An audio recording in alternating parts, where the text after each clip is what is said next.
நேற்று சாயங்காலம் ஒரு 6 மணி இருக்கும். சிஎஸ் மேட்ச்சு ஃபர்ஸ்ட் மேட்ச்சே போனோம். அதில் போன ஃபஸ்ட்டு மேட்ச்லேயே ஒரு 2 ஒன்டா படித்து ஜெயிச்சாச்சு. அப்புறம் அப்படி இப்படின்னு அடித்து பிடிச்சி அந்த மேட்ச்சை ஜெயிச்சு முடிச்சாச்சு. முடிச்சுட்டு வெளியே வந்தால் நம்ம 10 கிலோ அடித்து வெளியே வந்தாச்சு. அடுத்த மேட்ச்சில் ஒருத்தன் கிரனேடில் சாவறதுனே வந்துடுவான் போல. இவன் தான் அது கிரனேட் போட்டானா டேமேஜ் வாங்கினானா வாங்கின வரைக்கும் இவனும் என்ன பண்ணிட்டான் ஃபஸ்ட்டு மேட்ச் ஜெயிச்சாச்சு. நாங்களும் முதவே எல்லாரும் செத்துப்போம் அடித்து முடிச்சிட்டாங்க. அடுத்த மேட்ச் போகும்போது கிரனேட் வருது பாருங்கள். இந்த நாய் கிரனேட்லேயே செத்துட்டான். இதில் நம்ம என்ன பண்ணிச்சு போய் அடிச்சிச்சு. ஆனால் ஒரு விஷயம் என்னென்னா அடுத்து விளாண்ட 2வது மேட்ச்சில் என்ன நம்ம டேமேஜ் கொடுக்க நம்ம டீம்மேட்ஸ் அதில் கில் எடுக்க அப்படின்னு என்ன ஆயிடுச்சு. அந்த மேட்ச்சும் முடிஞ்சு போச்சு. வெறும் 3 கில் தான் அதோடு வெளியே வந்துச்சு. நானும் என்ன பண்ணிட்டேன் எங்கடா எல்லாம் சீட் அடிக்கிறாங்க நம்ம டேமேஜ் மட்டும் தான் கொடுக்குறோம் அப்படிங்கிற விதத்தில் அப்புறம் விளாண்டு போவோம் அப்படின்ட்டு நானும் வெளியே வந்தாச்சு.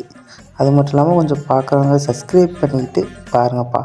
அப்போ தான் எனக்கும் கொஞ்சம் அடுத்தடுத்து வீடியோ போடுறதுக்கு மோட்டிவேஷனாக இருக்கும். கொஞ்சம் அதே மாதிரி லைக்கும் பண்ணிக்கோங்க.